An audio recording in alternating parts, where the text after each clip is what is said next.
Bonjour à tous. Aujourd'hui, nous allons voir le scorpion. Et je parle bien sûr du signe et pas du groupe. Le scorpion est un signe très intéressant, mais pas toujours simple à comprendre. C'est pourquoi, dans cet épisode, je vais aller à l'essentiel et je ne vais pas donner toutes les informations. La fois dernière, on avait vu la balance. Elle était douce, agréable, diplomatique, souriante, tout ce que le scorpion n'est pas. Mais ça ne l'empêche pas d'avoir sa sensibilité avec un petit cœur fragile. À vrai dire, avec la balance, on était avec un signe d'air et cardinal. C'était aussi le premier signe collectif.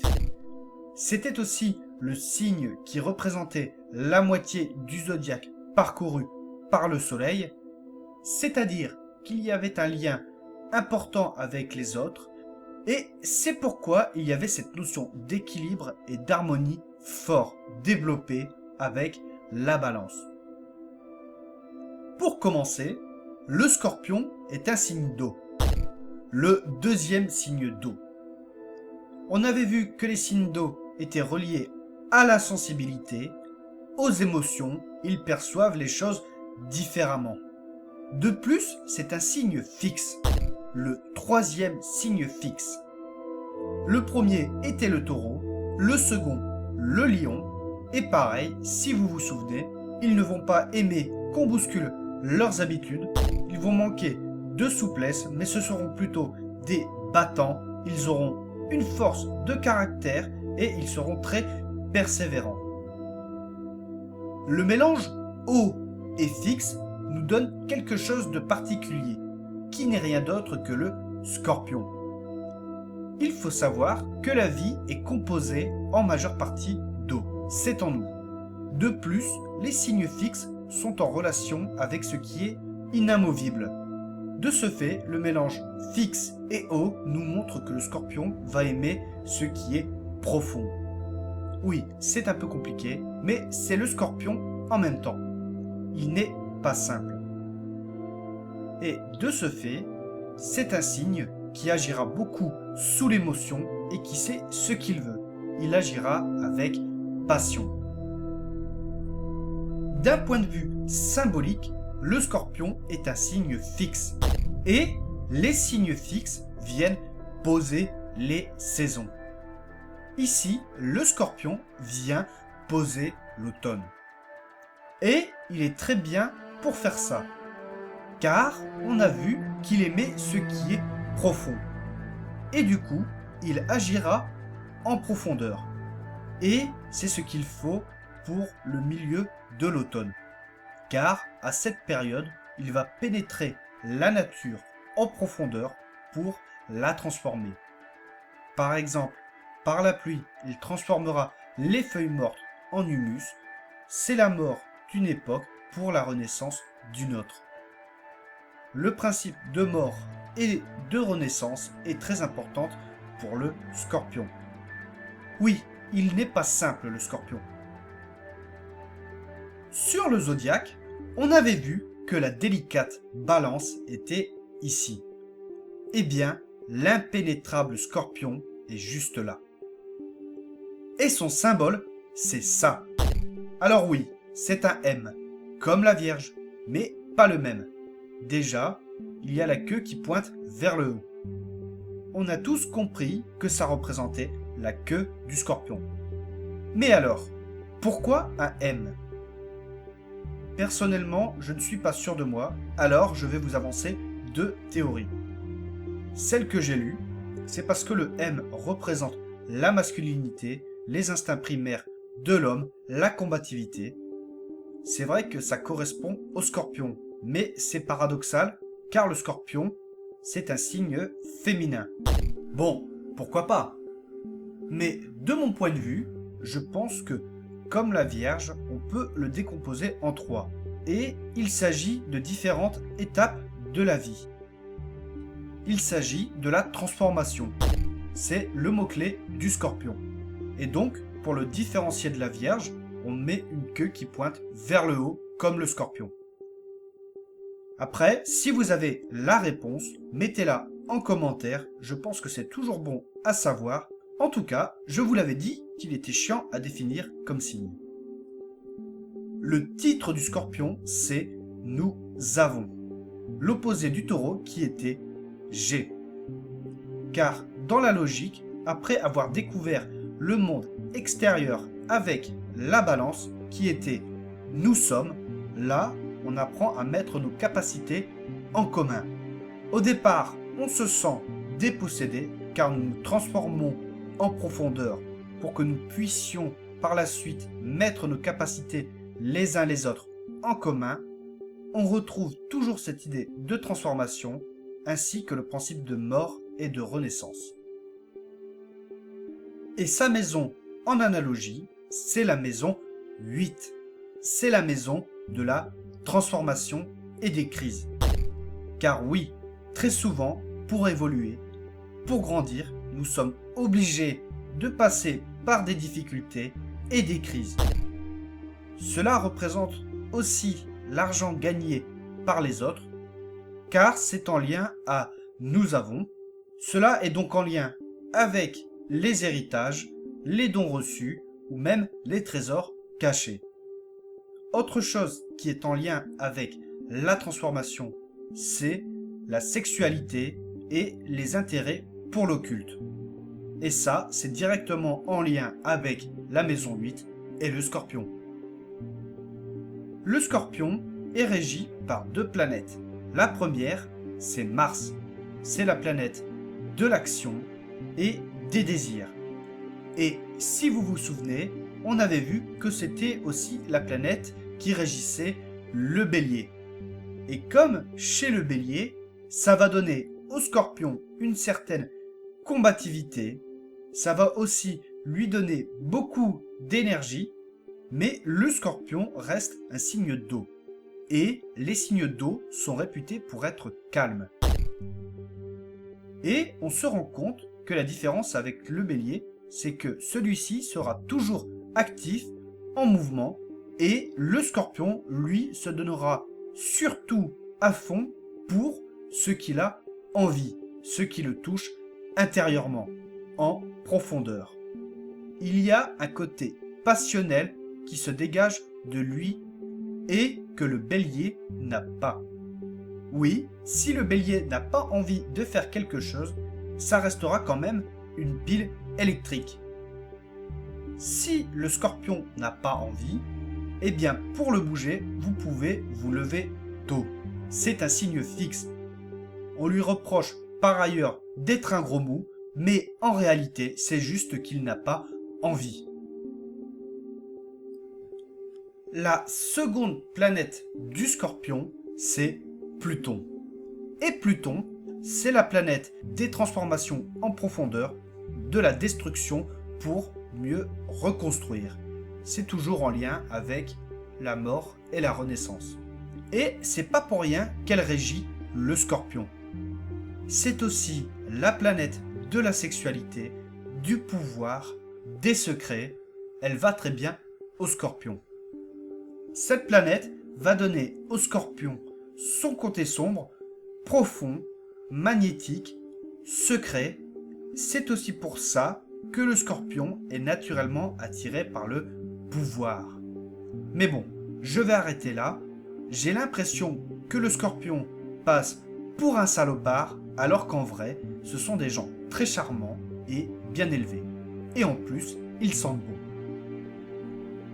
Bref, si vous êtes natif du scorpion ou si vous avez quelque chose en scorpion ou même si vous êtes ascendant scorpion, il faut aller voir l'état de Mars et de Pluton. Les deux sont aussi importantes l'une comme l'autre. Le scorpion est bourré de qualités. Pour commencer, c'est un signe d'eau et contrairement aux apparences, il est extrêmement sensible. Il peut faire preuve de beaucoup d'empathie auprès des autres. De plus, comme il aime ce qui est profond, c'est un très fin psychologue. Et s'il vous aime bien, il sera toujours là pour vous aider et vous accompagner pendant des moments de crise. D'ailleurs, c'est le meilleur signe pour gérer les crises. Ils sont faits pour ça. Et donc, ils seront toujours là pour vous soutenir. Sauf si vous les trahissez. Alors là, je vous souhaite bon courage. Le Scorpion est un signe fixe.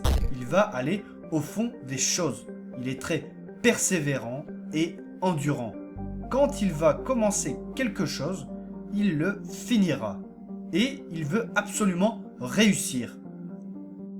Son lien avec Mars lui donne un esprit de compétition et son lien avec Pluton va lui donner l'envie de dominer, mais seulement dans son domaine de prédilection. Par exemple, s'il est doué en informatique et que vous voulez le battre aux 100 mètres, il n'en aura rien à foutre de votre sprint. En réalité, il agit beaucoup sous le coup de la passion. Cette passion lui donnera une grande volonté. Et c'est pour ça qu'il ira jusqu'au bout des choses. Le côté passionné en fera d'ailleurs un être très loyal. Notamment en amour. Pour lui, c'est très important. Il n'ira jamais voir ailleurs. Sauf si vous le faites. Il le fera, mais juste pour vous le faire payer. Comme c'est un être très profond, il aura une certaine lucidité que peu de signes ont. Il observe beaucoup, il retient les détails, il a une très bonne mémoire. De plus, il aura un fort sens critique et d'ailleurs, il fera souvent preuve d'un humour assez piquant. C'est quelqu'un qui aime bien vanner. Il faut le voir comme une marque d'affection. Ça peut être aussi un défaut car des fois, dans ses propos, il peut aller assez loin. De plus, il aime bien l'humour assez trash, assez noir, donc je vous laisse imaginer. C'est un être qui aime bien découvrir les secrets, il aimera même dire tout haut ce que les autres pensent tout bas, il adore dévoiler au grand jour ce qui est caché.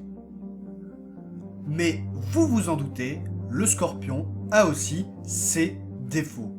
Pour commencer, comme il est fortement impacté par ce qui est profond et que c'est un être très sensible, il est facilement touché intérieurement, ce qui le rend naturellement très angoissé. Le Scorpion ne stresse pas comme la Vierge. Le Scorpion angoisse. C'est différent. Il a appris à vivre avec sa nature angoissée et c'est pour ça qu'il sait gérer les situations de crise et qu'il arrive à garder son sang-froid. Mais ces angoisses, en réalité, c'est vite chiant, autant pour lui que pour vous, car il a souvent besoin de se sentir rassuré. Des fois, on a l'impression qu'il est à l'agonie. Alors, il faut le rassurer, il faut l'écouter. Il a besoin de parler de ses angoisses, mais il ne faut pas le suivre dans ses tourments. C'est à se casser un bras.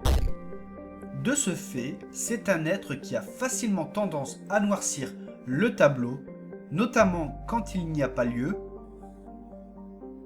Comme il aime la profondeur et les secrets, ça en fait aussi un être plutôt fouineur, voire manipulateur. Il est très doué en manipulation. Ça l'aide à parvenir à ses fins et à découvrir les secrets. Alors, si la manipulation est utilisée pour un jeu, c'est pas grave. Mais si par exemple c'est pour profiter d'une personne, là, c'est déjà plus problématique. Il doit apprendre à faire la part des choses. Mais heureusement, la plupart des Scorpions le font très bien. Sous ses airs de salopard, le Scorpion est plus gentil qu'il n'y paraît. Son fort lien à Mars et à Pluton lui donne aussi un caractère trempé, surtout pour ses colères. Avec le Bélier, on s'engueule un coup et après, ça passe. Avec le Scorpion, c'est différent. Ses colères sont les plus dangereuses. Elles sont calmes, mais elles viennent de l'intérieur, au plus profond de lui. Elles sont passionnelles. De ce fait, le résultat n'en sera que plus vicieux. Il tapera là où ça fait mal. Et ça ne s'arrêtera pas là. C'est un être très rancunier. Si on le trahit, il se vengera d'une façon ou d'une autre, même si ça peut prendre des mois. Et là, pareil, il doit apprendre à faire la part des choses. S'il se met en colère parce qu'il n'y a plus de jambon dans le frigo, là, ça va pas. Et même pour des choses plus importantes, il faut privilégier le dialogue avant tout que des colères malsaines. Même si je sais que ce n'est pas toujours simple, mais c'est quand même mieux. D'un point de vue santé, le scorpion est particulier. C'est un signe fixe et donc, en théorie, il a une très bonne santé. Mais comme il a tendance à facilement s'écouter à cause de ses angoisses, il imagine souvent qu'il a une maladie grave alors que non. Il doit prendre conscience qu'il est bien plus costaud qu'il en a l'air. Mais en même temps, il faut le comprendre. C'est pas évident. C'est un signe d'eau. Il est juste très sensible. D'un point de vue anatomique, le scorpion régit les appareils génitaux, le rectum, enfin, tout ce qui se balade par là. Il doit faire attention à tout ce qui est MST et ce genre de choses. Il est plus sensible à ça que les autres signes. De plus, je ne l'ai pas précisé, mais Mars et Pluton sont en lien avec la sexualité. Ce qui fait des scorpions des êtres ayant une forte libido. D'un point de vue physique, les scorpions ont généralement un visage rond, mais surtout, ils dégagent quelque chose de sombre et magnétique. Ça se voit fortement dans le regard qui est impénétrable. Je vais vous laisser juger par vous-même, c'est plus simple.